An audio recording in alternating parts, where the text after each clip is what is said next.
अस्सलाम वालेकुम नादरीन, मैं हूँ आपकी होस्ट बैरिस्टर शादिया अंजम और आप देख रहे हैं यूके इमिग्रेशन। बहुत सारे बाकी शोज़ के निस्बत इस दफ़ा जो ये शो है ये यूके बिज़नेस इमिग्रेशन के हवाले से है। बिज़नेस इमिग्रेशन में एक कैटेगरी होती है इंट्रा कंपनी ट्रांसफ़र। अब इंट्रा कंपनी ट्रांसफ़र की जब हम बात करते हैं, इंट्रा कंपनी ट्रांसफर में जब बात करते हैं तो उसमें ये मेक श्योर होना चाहिए कि आपके रिक्वायरमेंट्स क्या हैं। सबसे पहले कौन है जो इंट्रा कंपनी ट्रांसफर में अप्लाई कर सकते हैं। सो पहली बात कि ऐसे बिजनेसेस जो ओवरसीज में स्टैब्लिश्ड हैं, दूसरे कंट्रीज में स्टैब्लिश्ड है, सच एज पाकिस्तान, बाकी Asian countries, Sri Lanka, Bangladesh, India, जिनके बिजनेसेस स्टैब्लिश हैं वहाँ पर और उनके अपने पिछले साल के टैक्सेस भी एज लॉन्ग एज के ये 2 साल से ज़्यादा बिजनेस आपका पुराना हो, तो उसकी एक ब्रांच आप यहाँ पर यूके में रजिस्टर करवा सकते हैं, जिसे ओवरसीज बिजनेस बोलते हैं। अब जब आपका बिजनेस यहाँ पर रजिस्टर हो जाता है, उसके बाद जो बिजनेसेस के लिए मैं ये बताती चली जाऊँ कि यहाँ पर आप कोर्स लेटर के लिए अप्लाई करते हैं, जिसे बोलते हैं सर्टिफिकेट ऑफ स्पॉन्सरशिप। सो जब ये यूके यूनाइटेड किंगडम से बॉर्डर एजेंसी से आप सर्टिफिकेट ऑफ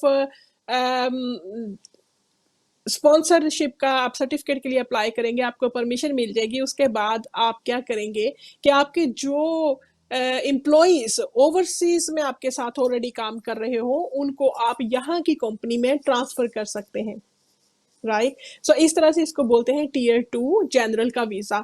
अब वहां के एम्प्लॉइज के यहाँ पर ट्रांसफर करने के लिए क्या कंडीशंस होती है। पहली कंडीशन कि जो आपके साथ लॉन्ग टर्म के लिए चल रहे होते हैं आपके एम्प्लॉइज, वो आपके साथ कम से कम 1 साल तक के लिए काम कर रहे हो। सो जो एम्प्लॉइज आपके साथ 1 साल के लिए आपके अपने बिजनेस में होम कंट्रीज में काम कर रहे हो, उनको आपने जब यहाँ पे बिजनेस स्टैब्लिश किया, यहाँ पर बिजनेस यूके में स्टैब्लिश किया, राइट। यहाँ पर यूके में बिजनेस स्टैब्लिश करने के बाद अब आप उनको यहाँ पर लेकर आते हैं। उसका प्रोसेस क्या है। सबसे पहले आप सर्टिफिकेट ऑफ स्पॉन्सरशिप अप्लाई करेंगे उस एम्प्लॉय के लिए जिसको आप इधर लेकर आना चाह रहे हैं, और उसकी सैलरी एटलीस्ट 41,000 के लिए उनको ऑफर करेंगे पर ईयर। 41,000 पर ईयर उनकी सैलरी की ऑफर करेंगे, और उस ऑफर से कोस्ट लेटर से आप अपने उस एम्प्लॉइज को जिसको आप इधर बुलाना चाह रहे हैं, आप एक से ज्यादा एम्प्लॉइज भी इधर लेकर आ सकते हैं, एज लॉन्ग एज के आपके कंपनी के टैक्स रिटर्न्स मैच करते हो उतनी इनकम से जो कि आपने शो की हो। फॉर एग्जांपल अगर आप 2 एम्प्लॉइज को बुलाना चाह रहे हैं तो उनकी सैलरी कितनी होगी, 82,000 पर ईयर। उस हिसाब से आपके बिजनेस का टर्नओवर क्या है, रेवेन्यू क्या है, किस तरह से आप उस पर क्वालिफाई करेंगे, ये एक अलग मैटर है। उसके लिए आप अपने अकाउंटेंट से राब्ता करें, वो आपको इसमें हेल्प आउट करेंगे, राइट। सो अब दूसरी चीज ये आ जाती है कि उसमें आपने अपने एम्प्लॉयज को यहाँ पर अपना बिजनेस सेटअप किया, एम्प्लॉयज को कोस्ट लेटर दिया। उसके बाद अब ये वीजा कितनी देर तक का मिलेगा, 3 इयर्स लॉन्गर पीरियड के लिए आप के एम्प्लॉयज को वीजाज मिलेंगे। जितने एम्प्लॉयज आप इधर ट्रांसफर करना चाहे, इट डिपेंड्स आपके बिजनेस की नेचर क्या है, इट डिपेंड्स आपका रेवेन्यू क्या है, आप कितने एम्प्लॉयज को यहाँ पर सपोर्ट कर सकते हैं, आप उतने एम्प्लॉयज को ही बुला सकते हैं। सो अब तीसरी चीज उसमें मेंटेनेंस फंड्स की क्या रिक्वायरमेंट्स होती है। 945 पाउंड आपके बैंक स्टेटमेंट में for the last 3 months period of time होने चाहिए, जो कि आपकी मेंटेनेंस को शो करेंगे। सो मेंटेनेंस हो गया, आपके कोस्ट लेटर्स हो गया। उसके बाद आपको इंग्लिश लैंग्वेज की इसमें ज़रूरत पड़ती है। इंग्लिश लैंग्वेज का आपकी रिक्वायरमेंट कौन सी होगी और किस तरह से आप उसमें अप्लाई कर सकेंगे।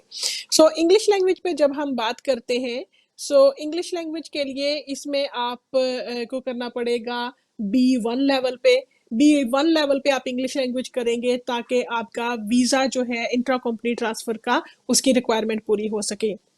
प्लस आपकी जो एप्लीकेशन फी है वो एक एप्लीकेंट की 610 पाउंड होगी, जो कि आप एंट्री क्लियरेंस को देंगे, जो कि आप यूके गवर्नमेंट को देंगे।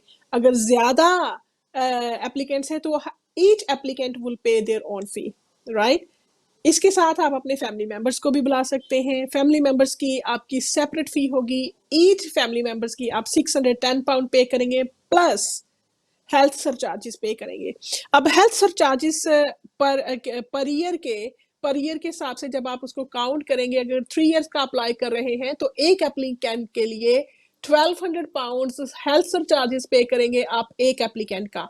अगर आप 5 एप्लीकेंट्स हैं, तो 5 एप्लीकेंट्स में आप उसको मल्टीप्लाई करें, आपके ऑलमोस्ट £6000 जो हैं वो आपके 5 एप्लीकेंट्स अगर अप्लाई कर रहे हैं, तो उसके हेल्थ सरचार्जेस बनेंगे, प्लस आपकी होम ऑफिस की फ़ी जो है वो होगी, उसको आप मल्टीप्लाई करें, तो ऑलमोस्ट आपके तकरीबन £3050 अगर आप 5 फैमिली मेंबर्स हैं, और अगर आप 7 फैमिली मेंबर्स हैं, तो आप उसी हिसाब से उसको कैलकुलेट करेंगे।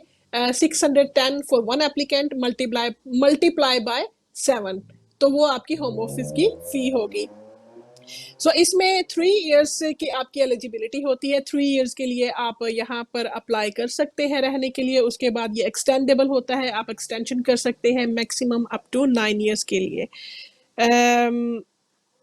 उसके साथ इसमें बहुत इम्पोर्टेंट ये है कि आप इसमें प्रायोरिटी सर्विसेज के लिए भी अप्लाई कर सकते हैं, विच मीन्स आपका application very next working day में कंसीडर किया जाएगा। £800 आपको एक्स्ट्रा देने पड़ेंगे उसकी प्रायोरिटी सर्विसेज के लिए, और आपका application with in 1 working day consider होके आ जाएगा। अब उस वीजे के बाद आप यहाँ पर क्या कर सकते हैं, क्या नहीं कर सकते। आप यहाँ पर अपनी एजुकेशन हासिल करना चाहते हैं, तो जिस कंपनी के कोर्स लेटर पे आप इधर आए हुए हैं, उस कंपनी के साथ आप काम करेंगे। पार्ट टाइम आप वीकेंड पे कहीं और भी काम कर सकते हैं, एजुकेशन हासिल कर सकते हैं, और यहाँ पर अपने वॉलंटियर काम भी कर सकते हैं।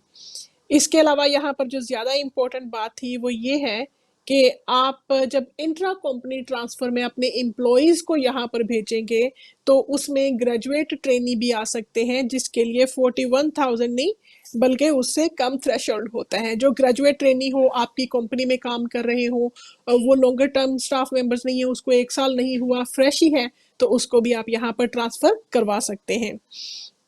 इसके लिए अब हम बात करेंगे कि डॉक्यूमेंट्स कौन से आपने प्रोवाइड करने हैं। जिस तरह से बात की कि आप कोर्स लेटर जिसका एक होम ऑफिस से इशू हुआ होता है, इस कंपनी का जो यूके में आपने रजिस्टर करनी है, उससे आप कोर्स लेटर निकलवाएंगे और वो अपने एम्प्लॉइज को भेजेंगे। इसके अलावा बैंक स्टेटमेंट, जो कि आपके, जैसे मैंने कहा कि £945 आपके बैंक में 3 मंथ्स के लिए कॉन्स्टेंटली पड़े होने चाहिए, और वो बैंक स्टेटमेंट साथ लगेगी प्रूफ करने के लिए आपकी मेंटेनेंस शो को। टीबी टेस्ट आपका लगेगा, टीबी टेस्ट करवाएंगे, और वो तभी करवाएंगे जो यूके से रिकग्नाइज्ड बॉडीज होती हैं, उससे आप अपना टीबी टेस्ट करवाएंगे और वो साथ लगेगा।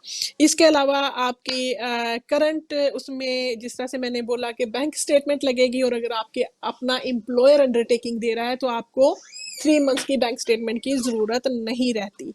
और इसके आपका जो मेन चीज़ है यहाँ पर वो ये है कि आपके फैमिली मेंबर्स के लिए अगर मेंटेनेंस आप शो कर रहे हैं, तो जितने आपके फैमिली मेंबर्स होंगे उतनी आप मल्टीप्लाई करेंगे मेंटेनेंस की। हर चीज़ को आपने मल्टीप्लाई करना है, आप जितने भी एप्लीकेंट्स होंगे।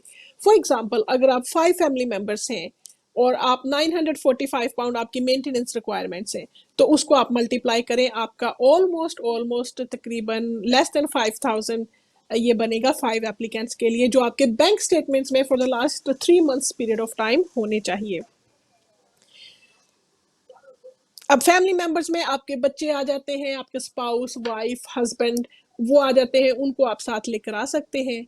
और जो आपके डिपेंडेंट्स होंगे, एक्चुअली उनके लिए जो मेंटेनेंस है वो 945 की बजाय £630 है, जो आप उसको प्लस उसमें काउंट करेंगे। एक और बहुत इंपॉर्टेंट चीज़ यहाँ पर मेंशन करती जाऊँ कि जब आप अपने यहाँ पर एप्लीकेशन के लिए अप्लाई करते हैं, तो वो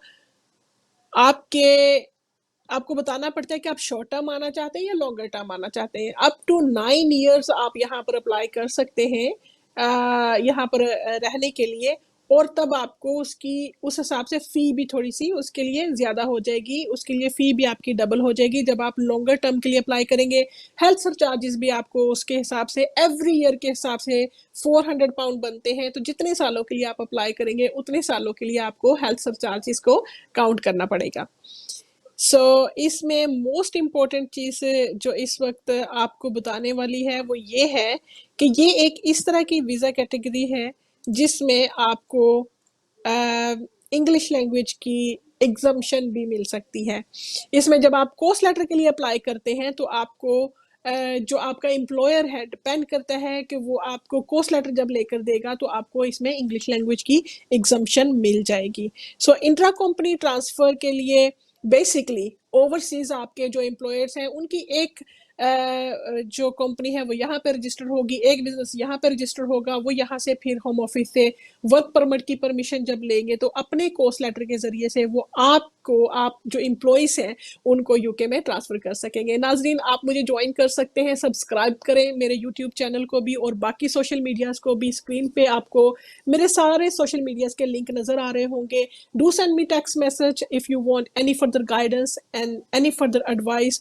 I will help you further in terms of your UK business immigration. And do watch me, do watch my other videos in terms of UK spouse visa, family members, human rights, appeal matters, European national family permits, and extended family members of European national family permits. बाकी videos को आप देखिएगा और do send me text message if you need any further information, any further help.